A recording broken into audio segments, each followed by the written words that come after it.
This is the Kia Syros that we are all familiar with, but it isn't, because one small detail tells you what makes it very different, and that is the green number plate. Meet the Kia Syros EV.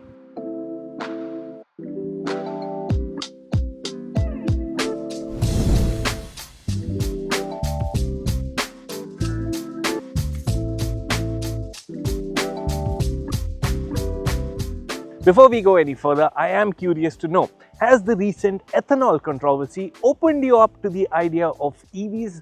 Let me know in the comment section below, and if you haven't already, please do subscribe to the Autocar India channel and hit the bell icon to be notified every time we have a new video up. I will be reading your comments. Back to the way it looks. The green number plate is of course your biggest giveaway to this being the electric version, but there are some other differences too. Up front, the bumper is ever so slightly different with a slimmer cooling slot above the number plate and minor tweaks to the triangular pods that house the LED fog lamps. There's no fuel filler cap obviously, though the EV's charging port does sit at a different location on the front left fender. A bigger giveaway to this being the EV is the battery pack that juts out under the bodywork. It's not as glaring as it is on a Creta Electric, but not quite as well integrated as on a Karen's EV. Interestingly, Kia says ground clearance stands at 197mm for the Syros EV, which is up 7mm on the ICE Syros. Of the other things, the tri-spoke design for the alloy wheels is now exclusive to the Syros EV, while around the back the changes are merely down to the EV badge. Trouble is, like the standard Syros, the Syros EV is not a thing of beauty, at least in the traditional sense. While the squat stance works, the rounded nose, low-set headlamps and overdone cladding make the Syros look too rad for its own good. EV buyers who are a bit more experimental might just be more accepting of the way it looks.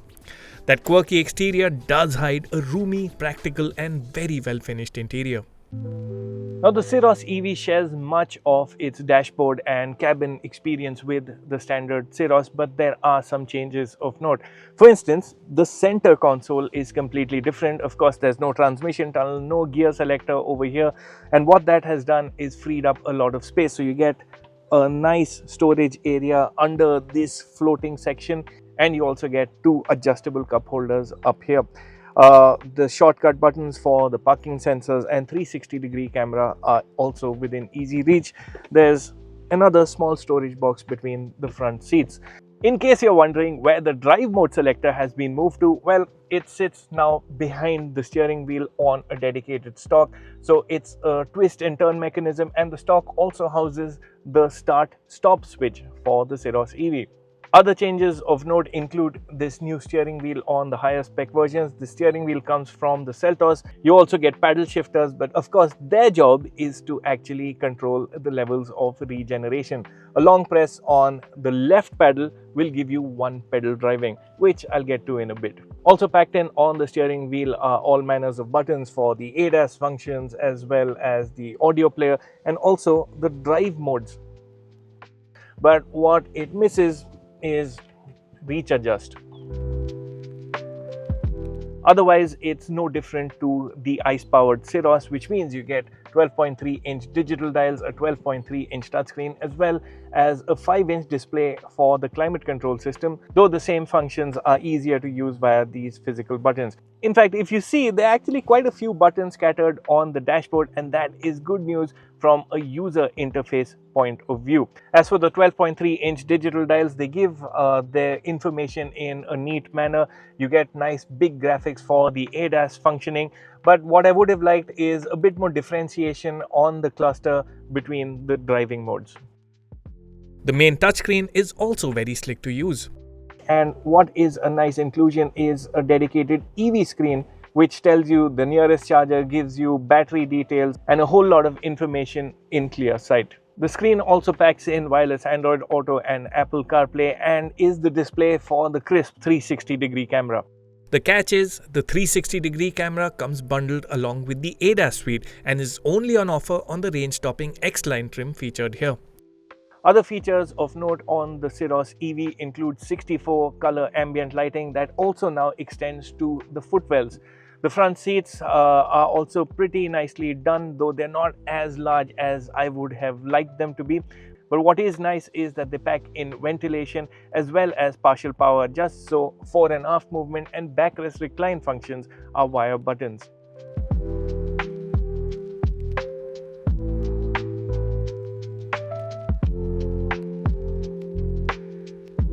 There are a lot of connected features too. Aside from remote start, remote cooling and the like, you can use your phone as a key, schedule charging and remotely precondition the battery for quickest charging. What's also nicely done is a navigation function that highlights real-time status of all chargers en route, with 20,000 public chargers linked to the system. Unique to the X-Line is an onyx green on black interior color theme, and it does look quite interesting. The HTX Plus gets a cream on black theme, while other versions sport a cloud blue on grey tone. What's impressive across the board is quality. This remains a very nicely put together cabin. It feels premium. The use of gloss materials, the different textures, colors, they all come together really well. It's also a very practical space with a big glove box, shelf on the dash and sizable door pockets over and above the cup holders and center storage area I've already touched upon. Shifting to the back. Now, as on the petrol and diesel Syros, the highlight of the cabin has got to be space, particularly space at the back. I'm just under 6 feet tall, front seat set to my driving position, and I have a reasonable amount of knee room. Pretty okay on headroom as well, but when I do need more space and there's no luggage behind me, I can slide my seat back for a crucial few more inches of legroom, and it makes all the difference to the experience at the back. The large windows add to the effect. Now, with the Syros EV positioning its battery pack under the floor has raised slightly, and that has altered the seating position. So you're sat slightly knees up. It's not all too different from the Syros as memory serves, and it is a pretty nice and comfortable space to be in. I would have liked a bit more thigh support, but on the whole, again, comfort-wise, it scores really well. Unique to the Syros EV is a fully flat floor, which helps middle passenger comfort. But while there's loads of legroom and no shortage of headroom either, the Syros's cabin isn't the widest, so sitting 3 abreast will be a bit of a squeeze. In fact, Kia doesn't even give a rear center headrest. The seat is best enjoyed with the armrest folded down, which also packs in 2 cup holders.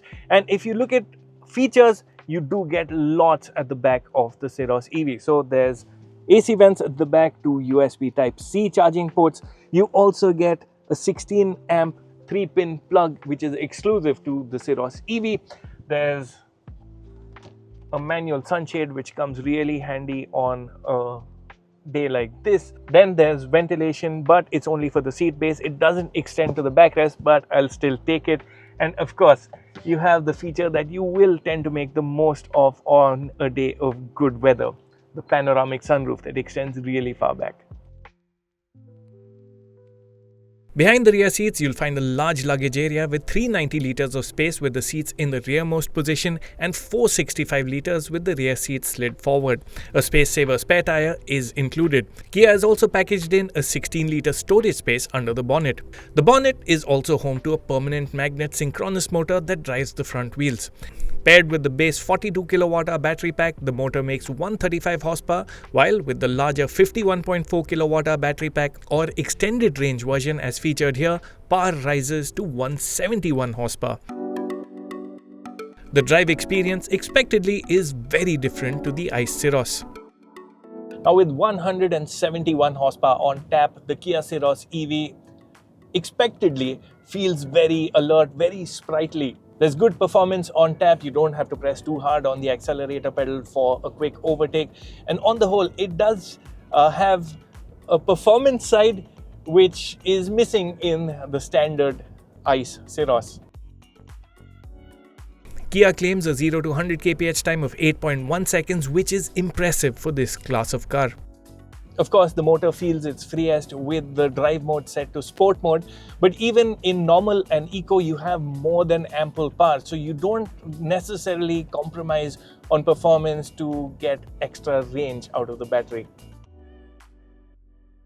That being said, The good thing is that even in the sportiest of modes, power delivery isn't rushed, which means you won't get thrown back onto your seat should you mash down on the accelerator pedal. It's well calibrated and won't catch people not used to this kind of power off guard. You like the way the Syros builds speed as well as the way it sheds speed. The regen braking that comes into effect as you lift off the accelerator pedal is well calibrated. There are 4 levels of regen braking on the Kia Syros EV. So level 0 means the car will just coast on. Level 1 will increase the intensity, level 2 will increase it further, and level 3 is the highest level of regen braking. It basically controls how urgently you want the vehicle to stop using regen braking alone. There's also an intelligent pedal or iPedal mode, which is effectively one pedal driving, and that means the car can come to a halt using regen braking alone. To activate the function, you need a long pull of the regen braking pedal and the function comes on. It is very handy when you're moving in stop-start traffic, so you don't need to necessarily press the brake pedal to bring the car to a halt when you're in crawling speeds. No complaints for the friction brakes either. The disc brakes on all 4 wheels provide effective stopping power when you press down on the brake pedal. There's more to like too. It's not just the added performance that you get with the EV powertrain, but better refinement as well. The motor runs quiet, so you have a pretty calm and soothing experience inside the cabin. In fact, on certain surfaces, your attention will be drawn to road noise. And that's not because it's become loud, it's just that the rest of the package has become so silent. One of the happy beneficiaries of the transformation from ICE to EV is ride comfort. Now, the petrol and diesel Syros has a slightly jiggly low-speed ride, so you can feel quite a few of the surface imperfections. Now, that is less of an issue on the Syros EV. It feels more absorbent, you hear less of the suspension at work, and in general, it is a more comfy experience. The suspension has been reworked for the EV's changed weight balance. In its transformation from ICE to EV, the Syros has packed in 200 kilos. In other ways, the Syros EV is no different to the ICE versions of the Syros, which means it's an easy-to-drive vehicle, offers great visibility thanks to this large glass house, and even the steering is nicely weighted and doesn't require all that much effort. Interestingly, while Kia has dropped ADAS entirely on the petrol and diesel Syros, the EV does get level 2 ADAS on the fully loaded X-Line variant. The system relies on feed from 4 cameras, a front radar and 4 sensors each at the front, side and rear.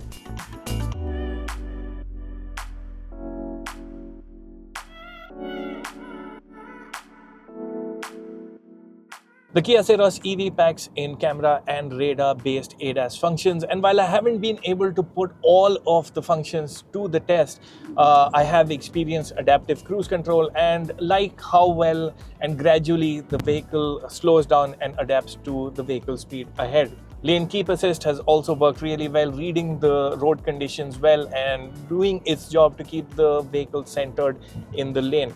Thankfully, there's been no occasion to put auto emergency braking to the test, and I'm glad for that. What's impressive is that the car correctly identifies cars, two-wheelers and pedestrians, so you can rely on it as a backup safety system. I'm not sure though how many people would extend their budget for the X-Line solely for ADAS. As for the standard safety suite, it's impressively long.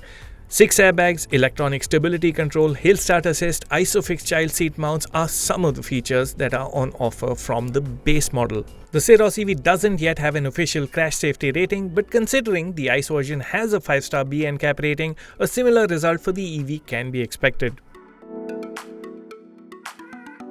As for the matter of range, we'll have to drive the Syros EV over our test loop in and around Mumbai to give you a real-world figure, but the certified numbers are solid. The 51.4 kWh battery pack is certified with 526 kilometers, and going by experience with the Clavis EV and Creta EV with the same battery, the Syros should deliver a comfortable 400 kilometers on a charge. The smaller battery pack has a certified range of 443 kilometers, so you're looking at about 300 to 320 kilometers in real-world driving. Charging options include a 7.4 kilowatt portable charger, an 11 kilowatt AC wall box charger, and support for up to 100 kilowatt DC charging. In the quickest option, the battery can be juiced up from 10 to 80% in 39 minutes. Prices for the Syros EV start at 13.5 lakh rupees ex-showroom for the 42 kWh version and 17 lakh rupees for the 51.4 kWh extended range version. The range-topping X-Line featured here costs a cool 20 lakh rupees. To reduce the upfront purchase cost, a battery as a service scheme is available with prices starting at 7.99 lakh rupees and battery rental costing 3.3 rupees per kilometer. To sweeten the deal, Kia is offering a 15-year or unlimited kilometer high voltage battery warranty for the first owner, along with an assured buyback value of up to 80% after 3 years. Its pricing means the Syros EV rivals the Tata Nexon EV and Mahindra XUV 3XO EV, as well as larger models like the MG Vincer and Maruti e Vitara. As such, the 42 kWh Syros EV makes for a very compelling option for city usage, undercutting like-size sub-4 meter EV rivals. It's easily more spacious than direct rivals and is also very well equipped even in the lower trims. However, as nice as the larger battery Syros EV extended range is, its pricing overlaps with the larger battery versions of the Vincer and e Vitara, and that's a problem. Buyers might find the allure of a bigger car for the same money too hard to resist. And that's a shame, because as a product, the Kia Syros EV is deeply impressive. It's spacious and practical, promises good real-world range, and should offer a stress-free ownership experience. Add everything up and what you get is among the best EVs for the money.